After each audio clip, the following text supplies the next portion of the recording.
Dear students, welcome to Jagriti Biology classes Ring 1 Sitamarhi. Students, पिछले class के बारे में अगर बात करें, पिछले क्लास में हम पढ़ रहे थे प्रोकैरियोटिक और यूकैरियोटिक के बारे में।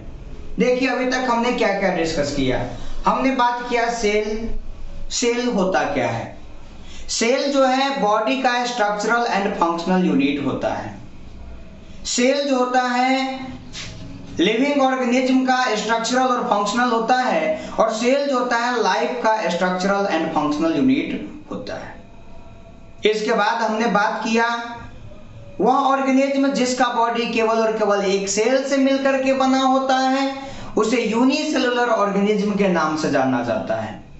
उसके बाद बात किया जाए वह ऑर्गेनिज्म जिसका बॉडी एक से ज्यादा सेल से मिलकर बना होता है, उसे मल्टी सेलुलर ऑर्गेनिज्म कहते हैं। क्या कहेंगे हम? यूनिसेलुलर जिसका बॉडी सिंगल सेल से मिलकर के बना होगा, अकेली कोशिका का बना होगा, यूनिसेलुलर के नाम से जाना जाएगा। और जिसका बॉडी एक से ज्यादा सेल से मिलकर के बना होगा, उसे मल्टी सेलुलर के नाम से जाना जाता है। यूनिसेलुलर के example amoeba, bacteria, paramecium, euglena, इटिस। बहुत सारा ऑर्गेनिज्म ऐसा है जिसका बॉडी केवल और केवल एक कोशिका का बना होता है। उन सभी जीवों को यूनिसेलुलर कहा जाएगा। और हम लोग हमारे आसपास बहुत सारे जीव जंतु, पेड़ पौधा जो बहुत सारा हमको जो दिखाई दे रहा है, वह सब मल्टी सेलुलर में आएगा। नहीं तो यूनिसेलुलर, मल्टी सेलुलर। उसके बाद हमने डिस्कस किया कि on the basis of origin, इस धरती पर सबसे पहली बार कौन आया? जो पहले आता है वह सिंपल होता है, और उससे धीरे धीरे समय बीतता है, और उसके बाद जो बनता है ना, वो एडवांस बनता है। स्टार्टिंग में बनेगा सिंपल बनेगा, बाद में बनेगा एडवांस बनेगा। तो जो सिंपल होगा, स्टार्टिंग वाला होगा, प्रिमिटिव कहा जाएगा। प्रोकैरियोटिक सेल होगा प्रिमिटिव। यूकैरियोटिक सेल का बात करें, ट्रू न्यूक्लियस होगा। यू और कैरियो का मतलब न्यूक्लियस, यू का मतलब ट्रू न्यूक्लियस इसके पास पाया जाता है। और प्रोकैरियोटिक का मतलब होता है, प्रो का मतलब प्रिमिटिव, कैरियो का मतलब न्यूक्लियस, प्रिमिटिव न्यूक्लियस इसके पास हो जाएगा।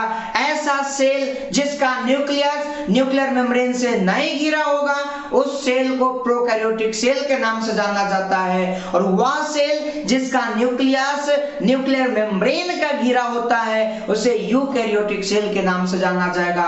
प्रोकैरियोटिक एग्जाम्पल हो जाएगा बैक्टीरिया। यूकैरियोटिक में हम लोग आ जाएंगे आम, लीची, बेल, कटहल, पपीता, धान, गेहूं, मक्का, ज्वार, बाजरा, सरसों, तोरी, तीसी, राई, ककड़ी, खीरा, लौकी, गाजर, चुकंदर सबका बात करें तो सब के सब जो है मल्टी सेलुलर का एग्जाम्पल हो जाएगा। आज हमको बात करना है कि यूनिसेलुलर सेल और मल्टी सेलुलर के बाद हमको प्रोकैरियोटिक और यूकैरियोटिक के बारे में बात करने जा रहे हैं। यहाँ पर डिटेल से हम जानकारी ले रहे हैं कि प्रोकैरियोटिक क्या होता है, यूकैरियोटिक क्या होता है, दोनों सेल दिखता कैसा है, दोनों सेल में क्या क्या पाया जाता है। चलिए इसके बारे में हम जानकारी प्राप्त करते हैं। आइए तो हम बात कर रहे हैं किसके बारे में? प्रोकैरियोटिक यूकैरियोटिक सेल के बारे में। तो देखिए यहाँ पर डायग्राम बना हुआ है प्रोकैरियोटिक सेल का और यूकैरियोटिक सेल का। अब देखिए यहाँ पर लिखा हुआ है प्रोकैरियोटिक सेल, प्रोकैरियोटिक कोशिका, यूकैरियोटिक सेल, यूकैरियोटिक कोशिका, प्रोकैरियोटिक सेल और प्रोकैरियोटिक कोशिका। अब देखिए यहाँ जो प्रोकैरियोटिक लिखा हुआ है, या प्रो और कैरियो से मिलकर के बना हुआ। किस चीज से मिलकर के बना हुआ है? प्रो और कैरियो से मिलकर के बना हुआ है। यहाँ पर अगर यूकैरियोटिक का बात किया जाता है, या यू और कैरियो से मिलकर के बना हुआ है। अब देखिए यहाँ पर प्रो का मतलब हम पहले बता चुके हैं कि प्रिमिटिव होता है, और कैरियो का मतलब क्या बता चुके हैं हम? न्यूक्लियस। इसका मतलब हुआ प्रोकैरियोटिक का प्रिमिटिव न्यूक्लियस, प्रिमिटिव का मतलब हो जाएगा प्राचीन न्यूक्लियस, कैरियो का मतलब न्यूक्लियस केंद्र। ऐसा न्यूक्लियस जो पुराना होगा, पहले वाला होगा, पुराने समय का होगा। इसके बाद यहाँ पर देखिएगा यूकैरियोटिक, यू का मतलब क्या होगा? ट्रू होगा। ट्रू का मतलब क्या होगा? वास्तविक हो जाएगा। कैरियो का मतलब क्या हो जाएगा? न्यूक्लियस। कैरियो का मतलब क्या हो जाएगा? न्यूक्लियस हो जाएगा। तो वह सेल जिसका न्यूक्लियस प्रिमिटिव होगा प्रोकैरियोटिक कहा जाएगा, और वह सेल जिसका न्यूक्लियस वास्तविक होगा उसी को क्या कहा जाता है, यूकैरियोटिक सेल के नाम से जाना जाता है। अरे किस नाम से जाना जाएगा, यूकैरियोटिक सेल के नाम से जाना जाएगा। तो यहाँ पर हम बात किए किसके बारे में, प्रोकैरियोटिक सेल और यूकैरियोटिक सेल के बारे में बात करते हैं। चलिए ध्यान से देखिएगा, आप दोनों सेल को गौर से आप देखें। जब दोनों सेल को आप गौर से देखेंगे तो दोनों में बहुत बड़ा अंतर आपको दिखाई देगा। यह जो सेल आपको दिखाई दे रहा है प्रोकैरियोटिक सेल, बहुत ही साधारण प्रकार के सेल आपको दिखाई दे रहा है। क्या दिख रहा है कि नहीं, कितना सिंपल सेल दिख रहा है। जबकि यहाँ देखिए यूकैरियोटिक सेल, यह जो यूकैरियोटिक सेल है यह सिंपल नहीं है, यह बहुत ही कॉम्प्लेक्स होता है, बहुत ही जटिल होगा यह। अरे किसका बात कर रहे हैं हम, यूकैरियोटिक सेल का। किसका बात कर रहे हैं हम, यूकैरियोटिक। यह जो है बहुत ही कॉम्प्लेक्स होता है, जबकि इसका बात किया जाता है सिंपल सेल होता है। अब देखिए ना, यहाँ पर बहुत कम ऑर्गेनेल्स आपको दिखने को मिल रहा है, जबकि यहाँ पर देखिए इतना सारा ऑर्गेनेल्स है। अच्छा, ऑर्गेनेल्स एक वर्ड आया, इसका मतलब क्या होता है वो बताते हैं। देखिए ऑर्गेनेल्स, किसका बात करें हम, ऑर्गेनेल्स। ऑर्गेनेल्स का मतलब होता है अंगक। इसी को सेल ऑर्गेनेल्स के नाम से जाना जाता है, कोशिकांग कहा जाता है। अंगक मतलब हुआ कि कोशिका के अंदर में पाया जाने वाला जो छोटा छोटा संरचना है ना, जैसे ribosome, mitochondria, endoplasm, reticulum, Golgi body, lysosome, यह सब सेल का क्या है, ऑर्गेनेल्स है। इस सब के बारे में अगर बात किया जाता है, यह सब क्या हो जाएगा, सेल का ऑर्गेनेल्स होगा कि नहीं होगा, सेल के अंदर में पाया जाने वाला स्ट्रक्चर हो जाएगा, सेल के अंदर का यह सब ऑर्गेनेल्स हो जाएगा। तो यहाँ पर देखिए कि बहुत कम ऑर्गेनेल्स है कि नहीं है, और यहाँ पर देखिएगा तो बहुत सारा ऑर्गेनेल्स आपको दिखाई दे देगा। किसमें दिखाई देगा आपको, तो इस यूकैरियोटिक सेल के अंदर में, किसके अंदर में दिखाई देगा, यूकैरियोटिक सेल के अंदर में दिखाई देगा बहुत सारा ऑर्गेनेल्स। जबकि प्रोकैरियोटिक सेल के अंदर में बात करें तो बहुत कम ऑर्गेनेल्स दिखाई देता है। आप देखिए प्रोकैरियोटिक सेल का जो न्यूक्लियस है किसी भी न्यूक्लियर मेम्ब्रेन से घिरा हुआ नहीं है, जबकि यूकैरियोटिक सेल का जो न्यूक्लियस है यह न्यूक्लियर मेम्ब्रेन से घिरा हुआ है। ठीक, अब एक एक करके सब ऑर्गेनेल्स का नाम बता दे। देखिए यह जो दिख रहा है इसका नाम राइबोसोम है। क्या नाम है, राइबोसोम। राइबोसोम जो है 70S प्रकार का होता है। किस प्रकार का होगा, 70S। और इस 70S का मतलब क्या होगा, देखिए किसी चीज का जो यूनिट होता है मापा जाता है। जैसे कि बात करें, आप बाजार में जाते हैं चावल खरीदने के लिए, चीनी खरीदने के लिए, दाल खरीदने के लिए, तेल खरीदने के लिए, नहीं कपड़ा खरीदने के लिए। बताइए, आप चावल खरीदते हैं तो किलोग्राम में खरीदते हैं, आप जो है कपड़ा खरीदते हैं मीटर में खरीदते हैं, नहीं। अब इसके बाद बात करिए, तेल खरीदते हैं, पेट्रोल खरीदते हैं, डीजल खरीदते हैं, वो लीटर में मिलता है। मतलब हर चीज को मापने का एक अपना ही पैमाना होता है। क्या अपना पैमाना होगा कि नहीं होगा, तो यहाँ भी राइबोसोम को मापने का एक अलग ही पैमाना होता है, जिसको S से सूचित किया जाता है, इंडिकेट किया जाता है। और S का मतलब होता है श्वेत वर्ग यूनिट। S का मतलब क्या हो जाएगा, श्वेत वर्ग यूनिट के नाम से जाना जाएगा। अरे किस नाम से जाना जाएगा, श्वेत वर्ग यूनिट के नाम से जाना जाएगा कि नहीं जाना जाएगा। किसका बात कर रहे हैं हम, इस S का बात कर रहे हैं। यह जो इनडायरेक्टली मेजर करता है किसको, डेंसिटी को और साइज को मापने का काम करता है। S क्या करेगा, इनडायरेक्टली मेजर करेगा डेंसिटी को और साइज को। इसके बाद अंदर में देखिएगा तो एक स्ट्रक्चर आपको दिख रहा है। अच्छा, न्यूक्लियस काल्पनिक मान लिया कि ऐसा होगा, इसके अंदर में बहुत सारा स्ट्रक्चर पाया जाएगा। DNA कह देंगे हम, क्या कह दिए यहाँ पर, DNA। DNA का पूरा नाम होता है डीऑक्सी राइबो न्यूक्लिक एसिड। यहाँ पर हम नीचे में लिख देते हैं DNA। क्या लिख दे हम, DNA। DNA का पूरा नाम अगर बात किया जाए तो डीऑक्सी, क्या कह देंगे हम, डीऑक्सी राइबो न्यूक्लिक एसिड, नहीं DNA क्या हो जाएगा, डीऑक्सीराइबोन्यूक्लिक एसिड। डीएनए का पूरा नाम होगा कि नहीं होगा? डीऑक्सीराइबो हो जाएगा। क्या हो जाएगा? डीऑक्सीराइबोन्यूक्लिक एसिड के नाम से जाना जाएगा। तो यहाँ भी डीएनए है और यहाँ भी आपको डीएनए दिखाई दे देगा। यहाँ पे एक और स्ट्रक्चर दिख रहा है जिसका नाम है प्लाज्मिड। देखिए यह जो है ना, यह मेन क्रोमोसोम है। ये सेल का क्या है? मेन क्रोमोसोम है। मेन के अलावा एक एक्स्ट्रा क्रोमोसोम यहाँ पर पाया जा रहा है जिस क्रोमोसोम का नाम होगा प्लाज्मिड। क्या नाम हो जाएगा? एक मेन होगा, मेन के अलावा अगर बात किया जाए तो एक एक्स्ट्रा होगा जिसको प्लाज्मिड के नाम से जाना जाता है। किस नाम से जाना जाता है? प्लाज्मिड के नाम से जाना जाता है। अब उसके बाद बात करें तो बताइए यह जो सेल है, सेल चारों तरफ से एक बाउंड्री लाइक स्ट्रक्चर से कवर होगा कि नहीं होगा? जिसे सेल मेम्ब्रेन कहा जाता है, कोशिका झिल्ली के नाम से जाना जाता है। या जो सेल है चारों तरफ से एक स्ट्रक्चर से घिरा हुआ है, बाउंड्री लाइक स्ट्रक्चर है और इसी स्ट्रक्चर का नाम सेल मेम्ब्रेन होगा, कोशिका झिल्ली के नाम से जाना जाएगा। अरे किस नाम से जाना जाएगा? सेल मेम्ब्रेन, कोशिका झिल्ली के नाम से जाना जाएगा। अब बताइए यह जो सेल है, इस सेल के अंदर में पाया जाएगा साइटोप्लाज्म और यहाँ भी होगा साइटोप्लाज्म। हम आगे चल करके बात करेंगे कि साइटोप्लाज्म होता क्या है, इसके बारे में हम जानकारी प्राप्त करेंगे आगे के जो वीडियो सब आते रहेगा उसमें आपको जानकारी दी जाएगी। और इसके बाद देखिए यहाँ पर इस सेल में मोटा मोटी हमने बात कर लिया। उसके बाद इस सेल में आते हैं तो यहाँ पर यह जो स्ट्रक्चर दिख रहा है, यहाँ भी और यहाँ भी दोनों जगह है। तो यहाँ पर 70S टाइप का था, जबकि यहाँ पर 80S टाइप का होता है। प्रोकैरियोटिक सेल में थोड़ा सा छोटा होता है, यूकैरियोटिक सेल में थोड़ा सा बड़ा राइबोसोम पाया जाता है। और उसके बाद यहाँ जो एक कैप्सूल के जैसा स्ट्रक्चर दिखाई दे रहा है, इसी का नाम माइटोकॉन्ड्रिया है। क्या नाम है? माइटोकॉन्ड्रिया। और इसी माइटोकॉन्ड्रिया को कहा जाता है सूत्रकणिका, हिंदी में सूत्रकणिका और इंग्लिश में इसको माइटोकॉन्ड्रिया कहा जाता है। कभी कभी माइटोकॉन्ड्रिया हिंदी में कह दिया जाता है, कभी कभी नहीं, हमेशा कह दिया जाता है, कभी कभी सूत्रकणिका कहा जाता है।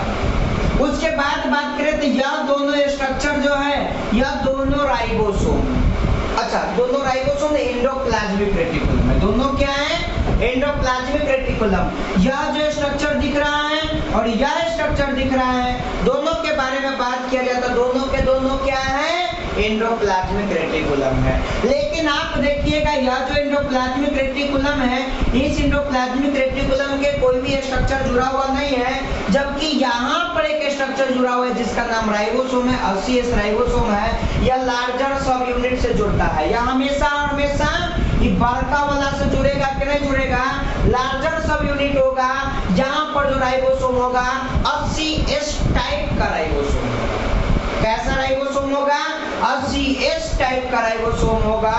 तो यहाँ जो देखिए एंडोप्लाज्मिक रेटिकुलम के ऊपर में जब कोई राइबोसोम नहीं होगा, इसको स्मूथ कहेंगे, चिकना दिखाई देगा, एकदम चिकना। और जब इसी के ऊपर में राइबोसोम जुड़ जाएगा तब इसी को स्मूथ ना कह करके तब इसी को रफ के नाम से जाना जाएगा। किस नाम से जाना जाएगा? इसी को कहा जाएगा कि देखिए ना, यह जो है ना रफ है, ये स्मूथ है। अब देखिए आप एगो एग्जांपल लेकर समझते हैं।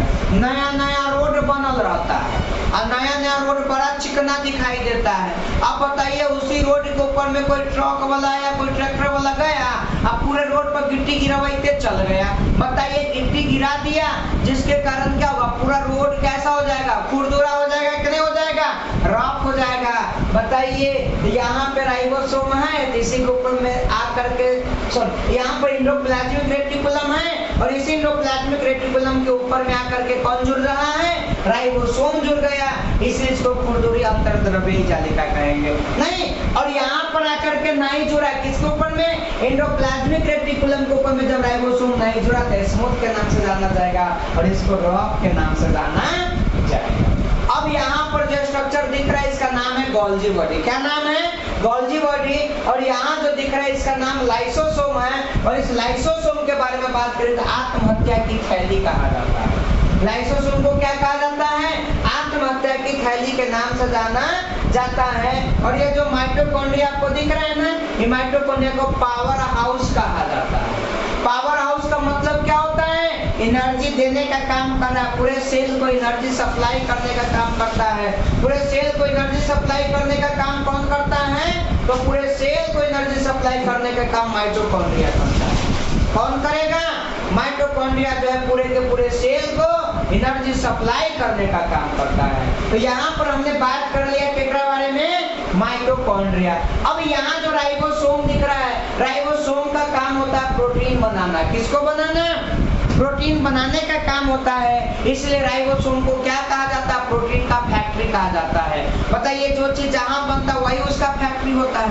आटा बनाने वाला आटा के फैक्ट्री, चावल बनाने वाला चावल के फैक्ट्री के। बताइए, जहाँ पर जो है किताब बनता है तो किताब का फैक्ट्री है, कहीं पर जो है और जूता चप्पल बनता है जूता चप्पल का फैक्ट्री, मतलब फैक्ट्री कहा जाएगा। तो बताइए, यहाँ पर जो प्रोटीन बनेगा तो प्रोटीन के फैक्ट्री कहेंगे कि नहीं कहेंगे? इसको प्रोटीन के फैक्ट्री के नाम से जाना जाएगा। किसको जाना जाएगा? इस राइबोसोम को। अरे किसको? राइबोसोम को जाना जाता है। तो देखिए, यहाँ पर दोनों सेल प्रोकैरियोटिक और यूकैरियोटिक का बात करें तो दोनों में डिफरेंस हमको बात करना है कि प्रोकैरियोटिक सेल क्या होता है, यूकैरियोटिक सेल क्या होता है। दोनों के अंतर का बात करना है। एक एक करके चलिए बात करते हैं, पूरे के पूरे अंतर का बात कर ले। हम क्या बात कर ले? तो अब देखिए, डायग्राम देखते चलते हैं और समझने का प्रयास करते हैं। अब देखिए, यहाँ जो यह सेल है, क्या यह सेल प्रिमिटिव है कि नहीं है? इस सेल के बारे में बात करें, प्रोकैरियोटिक सेल के बारे में, यह सेल प्रिमिटिव है तो इस सेल को एडवांस कहेंगे कि नहीं कहेंगे? बताइए, या पहले वाला या बाद वाला? या प्रिमिटिव तो या एडवांस, या प्रिमिटिव होगा तो ये कैसा होगा? एडवांस होगा कि नहीं होगा? बताइए, यह सेल जो है प्रिमिटिव होगा तो यह सेल कैसा हो जाएगा? एडवांस हो जाएगा। अरे होगा कि नहीं होगा? उसके बाद नेक्स्ट पॉइंट बात करें, यह प्रिमिटिव है और यह एडवांस है। तो बताइए, सबसे पहला अंतर याद हुआ, प्रोकैरियोटिक सेल प्रिमिटिव होता है, यूकैरियोटिक सेल एडवांस होता है। अरे याद हुआ? आप लोग साथ के साथ बोलते जाइएगा। घर बैठे हैं, घर बैठे वीडियो देख रहे हैं, इसका मतलब ये नहीं है कि हाँ बस आराम से देख रहे हैं बस हो गया। नहीं, बोला करे। नहीं, जिस तरह से क्लास में पढ़ते एक्टिव होकर के, उसी तरह से घर पर भी वीडियो देखा करे एक्टिव होकर के। आप नहीं देखिएगा तो फिर बाद में लगेगा कि सब पढ़ल उड़ल सब बेकार है, मोह माया है। नहीं, पढ़ाई करते रहिएगा। तो बताइए, प्रोकैरियोटिक सेल प्रिमिटिव होगा और यूकैरियोटिक सेल कैसा होगा? एडवांस होगा। पहला अंतर। दूसरा बात किया जाए तो यह जो प्रोकैरियोटिक सेल है यह बहुत ही सिंपल दिखाई दे रहा है कि नहीं दिखाई दे रहा है, जबकि यूकैरियोटिक सेल को आप देखें बहुत ही कॉम्प्लेक्स दिखाई दे रहा है। प्रोकैरियोटिक सिंपल होगा कि नहीं होगा? और यूकैरियोटिक सेल कैसा होगा? कॉम्प्लेक्स होगा। कैसा हो जाएगा? कॉम्प्लेक्स। दो अंतर बात किए। सबसे पहला प्रोकैरियोटिक प्रिमिटिव, यूकैरियोटिक एडवांस। दूसरा बात किए, प्रोकैरियोटिक जो है सिंपल होता है, यूकैरियोटिक कॉम्प्लेक्स होता है। तीसरा डिफरेंस का बात करते हैं, यह जो प्रोकैरियोटिक सेल है, प्रोकैरियोटिक सेल का न्यूक्लियस न्यूक्लियर मेम्ब्रेन से घिरा नहीं होता है, जबकि यूकैरियोटिक सेल का न्यूक्लियस न्यूक्लियर मेम्ब्रेन का घिरा होता है। या प्रोकैरियोटिक सेल का न्यूक्लियस न्यूक्लियर मेम्ब्रेन का घिरा नहीं होता है और यूकैरियोटिक सेल का न्यूक्लियस न्यूक्लियर मेम्ब्रेन का घिरा होता है। तो यहाँ कहेंगे न्यूक्लियस ऑफ प्रोकैरियोटिक सेल। क्या कहेंगे? Nucleus of prokaryotic cell is not bounded by nuclear membrane. Bounded मतलब घिरा हुआ, या न्यूक्लियर मेम्ब्रेन का घिरा हुआ नहीं होता है। जबकि यूकैरियोटिक सेल का बात किया जाए तो यूकैरियोटिक सेल का जो न्यूक्लियस होगा या न्यूक्लियर मेम्ब्रेन का घिरा होता है nucleus of eukaryotic cell. Nucleus of eukaryotic cell is bounded by nuclear membrane. Prokaryotic cell का न्यूक्लियस न्यूक्लियर मेम्ब्रेन का घिरा नहीं होता है, जबकि यूकैरियोटिक सेल का न्यूक्लियस न्यूक्लियर मेम्ब्रेन का घिरा होता है। अब बताइए, प्रोकैरियोटिक सेल का न्यूक्लियस न्यूक्लियर मेम्ब्रेन का घिरा नहीं होगा, जबकि यूकैरियोटिक सेल का न्यूक्लियस कैसा होता है? या न्यूक्लियर मेम्ब्रेन का घिरा हुआ होता है। तीन डिफरेंस का बात कर लिए। अब हम चौथा डिफरेंस का बात करें तो यह जो चौथा डिफरेंस है, अब यह न्यूक्लियर मेम्ब्रेन के कारण नहीं घिरा होगा, जिसके कारण हमको नेकेड दिखाई देगा। नेकेड मतलब झिल्ली रहित। नेकेड का मतलब अगर बात किया जाए तो नेकेड का मतलब क्या होगा, झिल्ली रहित तो होगा कि नहीं होगा। नेकेड का मतलब अगर बात किया जाए तो क्या हो जाएगा, झिल्ली रहित। तो प्रोकैरियोटिक सेल जो होता है वो झिल्ली रहित न्यूक्लियस यहाँ पर होगा। अच्छा, डीएनए जो होगा किसी मेम्ब्रेन से घिरा नहीं होगा, तो नेकेड डीएनए यहाँ पाया जाएगा, जबकि यहाँ का डीएनए जो है न्यूक्लियर मेम्ब्रेन का घिरा होगा। अरे होगा कि नहीं होगा, इसका जो डीएनए होगा या किस चीज का घिरा होगा, न्यूक्लियर मेम्ब्रेन का घिरा होगा। हम बात कर रहे हैं किसके बारे में, यूकैरियोटिक सेल के बारे में बात कर रहे हैं। यूकैरियोटिक सेल का जो न्यूक्लियस होगा ये किस चीज का घिरा होगा, न्यूक्लियर मेम्ब्रेन का घिरा हुआ होगा। किस चीज का घिरा रहेगा, न्यूक्लियर मेम्ब्रेन का घिरा हुआ रहता है। तो यह प्रोकैरियोटिक और यह हो गया यूकैरियोटिक। अभी तक हमने 4 डिफरेंस बात किया। सबसे पहला प्रोकैरियोटिक सिंपल होगा कि नहीं होगा, और यूकैरियोटिक कॉम्प्लेक्स होगा। दूसरा प्रोकैरियोटिक प्रिमिटिव और यूकैरियोटिक एडवांस। तीसरा प्रोकैरियोटिक के बारे में बात करें तो प्रोकैरियोटिक जो होता है यहाँ का जो न्यूक्लियस होगा न्यूक्लियर मेम्ब्रेन का नहीं घिरा होगा। Nucleus of prokaryotic cell is not bounded by nuclear membrane. Nucleus of eukaryotic cell is bounded by nuclear membrane. चौथा अंतर, naked DNA is present. Naked DNA पाया जाएगा, झिल्ली रहित डीएनए पाया जाता है। और इधर कहेंगे nuclear membrane bounded DNA is present. क्या कहेंगे, nuclear membrane bounded DNA is present. Nuclear membrane से घिरा हुआ डीएनए पाया जाता है। 4 अंतर का बात कर लिए। 5वां अंतर अगर बात करें तो यहां पर राइबोसोम पाया जाता है। और कौन सा, 70S ribosome. 70S ribosome is present in prokaryotic cell. तो प्रोकैरियोटिक सेल के तरफ लिख देंगे 70S राइबोसोम प्रेजेंट, और यूकैरियोटिक के तरफ क्या लिखेंगे, 80S राइबोसोम प्रेजेंट। प्रोकैरियोटिक के तरफ लिखेंगे, क्या लिखेंगे, यहाँ प्रोकैरियोटिक 70S राइबोसोम प्रेजेंट, जबकि यूकैरियोटिक के तरफ लिखेंगे 80S राइबोसोम प्रेजेंट। 5 डिफरेंस हुआ। छठा difference, plasmid is present. Plasmid पाया जाता है प्रोकैरियोटिक में। यहां पर देखिए प्लाज्मिड आपको नहीं दिखाई देगा, तो plasmid is absent. Plasmid is present, plasmid is absent. Plasmid उपस्थित होता है, प्लाज्मिड अनुपस्थित होता है। 6 डिफरेंस बात कर लिया हम बात करते हैं 7th डिफरेंस का, 7वां अंतर का बात करें हम। अब 7वां अंतर का बात करें तो देखिएगा यूकैरियोटिक सेल के अंदर में बहुत सारा सेल ऑर्गेनेल्स है। प्रोकैरियोटिक में भी कुछ है। यूकैरियोटिक का जो सेल ऑर्गेनेल्स है यह मेम्ब्रेन से घिरा हुआ होता है। जैसे कि बात करें mitochondria, endoplasmic reticulum, Golgi body, lysosome. इस यूकैरियोटिक सेल के अंदर में मेम्ब्रेन से घिरा हुआ सेल ऑर्गेनेल्स पाया जाता है। यूकैरियोटिक सेल के बारे में अगर बात किया जाए, मेम्ब्रेन से घिरा हुआ सेल ऑर्गेनेल्स पाया जाता है, जबकि प्रोकैरियोटिक सेल में मेम्ब्रेन से घिरा हुआ सेल ऑर्गेनेल्स नहीं पाया जाता है। यूकैरियोटिक सेल में मेम्ब्रेन से घिरा हुआ सेल ऑर्गेनेल्स पाया जाता है, कहेंगे in eukaryotic cell, in eukaryotic cell membrane bounded cell organelles such as mitochondria, endoplasmic reticulum, Golgi body, lysosome, etc. are present. In eukaryotic cell, membrane bounded cell organelles like mitochondria, endoplasmic reticulum, Golgi body, lysosome, vacuole, etc. are present. While in a prokaryotic cell, membrane bounded cell organelles like mitochondria, endoplasmic reticulum, Golgi body, lysosome, vacuole, etc. are absent. नहीं पाया जाता है prokaryotic में, और eukaryotic में पाया जाता है।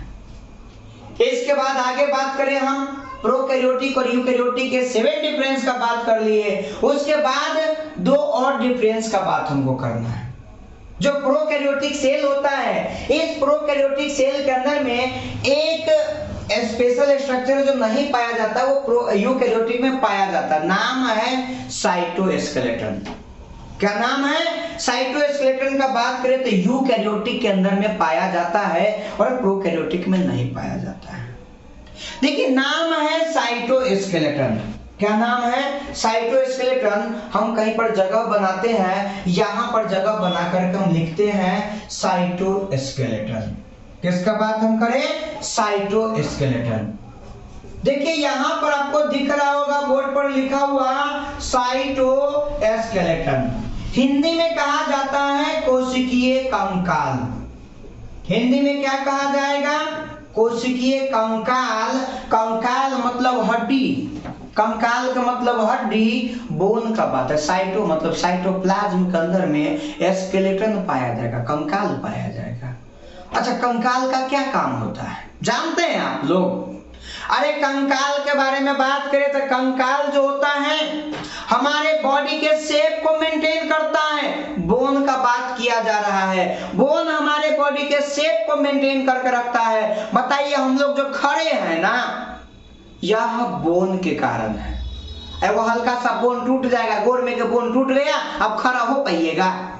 नहीं हो पाइएगा, नहीं। तो हमारा जो शेप है इसको मेंटेन रखने का काम अगर कोई करता है तो वह करता है स्केलेटन, कंकाल करता है। कौन करेगा? स्केलेटन करेगा, कंकाल करेगा। तो कोशिका के शेप को बरकरार रखने के लिए सेल के अंदर में एक स्ट्रक्चर पाया जाता है, नाम है साइटोस्केलेटन। यह यूकैरियोटिक सेल में पाया जाता है, प्रोकैरियोटिक सेल में नहीं पाया जाता है। समझे ना? इसके बाद अगला पॉइंट का बात करें हम, तो अब कहता है हिस्टोन प्रोटीन। एगो प्रोटीन है जेकर नाम है हिस्टोन प्रोटीन। अब इस हिस्टोन प्रोटीन के बारे में अगर बात किया जाए ना तो हिस्टोन प्रोटीन बड़ी भयंकर काम करता है। यह डीएनए को पैकिंग करके रखता है। हिस्टोन प्रोटीन क्या करता है? डीएनए को पैकिंग करके रखेगा। अब डीएनए को पैकिंग करेगा कैसे? अब उसका रीजन बताते हैं कैसे पैकिंग करता है। देखिए सबसे पहले तो छोटा सा सेल, उस सेल के अंदर में न्यूक्लियस है, बहुत छोटा सेल, उसके अंदर में बहुत छोटा सा न्यूक्लियस है ना। उस न्यूक्लियस के अंदर में 2.25 मीटर लंबा डीएनए। हम लोग के शरीर का बात कर रहे हैं, बताइए 2.25 मीटर लंबा डीएनए बहुत लंबा हो गया। अब जो है 2.25 मीटर लंबा डीएनए के बारे में अगर बात किया जाए, देखिए लगभग 1 मीटर इतना होता है। अब 2.25 मीटर जोड़ लीजिए कितना होगा?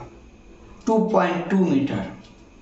अब बताइए 2.2 मीटर लंबा डीएनए को अब उस छोटा सा न्यूक्लियस के अंदर में पैक करना है। मतलब बात तो वे हो गया ना कि ढक्कन के अंदर में लेकर के आपको रख देना।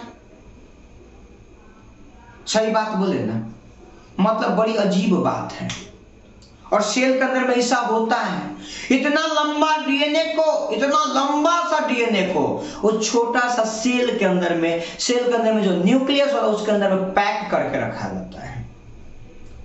और ये बहुत टफ काम होता है और इसी को आसान बनाने के लिए आता है, नाम है हिस्टोन प्रोटीन। इसको आसान बनाने के लिए कौन आता है? हिस्टोन प्रोटीन आता है। वह डीएनए को पैकिंग करने का काम करता है और यही हिस्टोन प्रोटीन यूकैरियोटिक में पाया जाता है, प्रोकैरियोटिक में नहीं पाया जाता है। तो यहाँ पर हमने 9 अंतर के बारे में बात किया। तो हिस्टोन प्रोटीन जो है यह कहाँ होता है? यूकैरियोटिक सेल में, प्रोकैरियोटिक सेल में नहीं पाया जाता है। आगे चल करके हम बात करेंगे हिस्टोन प्रोटीन के बारे में जब हम 12 पढ़ रहे होंगे, ठीक। तो यहाँ पर हम हल्का सा डिफरेंस का बात कर रहे हैं। तो यह प्रोकैरियोटिक और यूकैरियोटिक सेल के बारे में बात किया। तो हम 9 अंतर आपको याद करवा दे। देखिए जो प्रोकैरियोटिक सेल का अगर बात किया जाए तो प्रोकैरियोटिक सेल सिंपल होगा, यूकैरियोटिक सेल कॉम्प्लेक्स होगा। प्रोकैरियोटिक सेल प्रिमिटिव होगा, यूकैरियोटिक सेल एडवांस होगा। Prokaryotic cell membrane bounded nucleus absent होता है, यूकैरियोटिक सेल में nuclear membrane bounded nucleus present होता है, मतलब मेम्ब्रेन बाउंडेड न्यूक्लियस प्रेजेंट होता है। यहाँ का डीएनए नेकेड होता है, जबकि यहाँ का डीएनए न्यूक्लियर मेम्ब्रेन से बाउंडेड होता है। यहाँ पे 70S राइबोसोम होता है, यहाँ पर 80S राइबोसोम होता है। यहाँ पर प्लाज्मिड पाया जाता है और यहाँ पर प्लाज्मिड नहीं पाया जाता है। इसके बाद बात करें तो यूकैरियोटिक सेल में मेम्ब्रेन से घिरा हुआ सेल ऑर्गेनेल्स जैसे कि mitochondria, endoplasmic reticulum, Golgi body, lysosome, vacuole, etc पाया जाता है, जो यूकैरियोटिक सेल में प्रोकैरियोटिक सेल में नहीं पाया जाता है। यूकैरियोटिक सेल में साइटोस्केलेटन पाया जाता है, प्रोकैरियोटिक सेल में नहीं पाया जाता है। यूकैरियोटिक सेल में हिस्टोन प्रोटीन पाया जाता है, प्रोकैरियोटिक सेल में नहीं पाया जाता है। देखिए यहाँ पर हमने 9 डिफरेंस बात किया और आपको याद करके भी रखना है प्रोकैरियोटिक सेल और यूकैरियोटिक सेल के डिफरेंस के बारे में। तो हम उम्मीद करते हैं कि आपको जो हम बताए हैं उसको आप ध्यान करके अपने से लिखने का प्रयत्न करिएगा। हमने सारा लिखा दिया है, आप यहां से सुन सुन करके एक एक डिफरेंस लिख सकते हैं। हमने लिखाया कुछ नहीं है, आप लिख सकते हैं। अगर आप नहीं लिख पाए कमेंट सेक्शन में जा करके आप कमेंट करिएगा तो फिर लिखा हुआ भेज दिया जाएगा, ठीक। तो यहां पर हमने बात किया किसके बारे में, प्रोकैरियोटिक और यूकैरियोटिक। प्रोकैरियोटिक का डेफिनेशन आपको बताए थे कि वह सेल जिसका न्यूक्लियस न्यूक्लियर मेम्ब्रेन का घिरा नहीं होता है उसे प्रोकैरियोटिक कहते हैं, और वह सेल जिसका न्यूक्लियस न्यूक्लियर मेम्ब्रेन का घिरा होता है उसे यूकैरियोटिक सेल कहते हैं।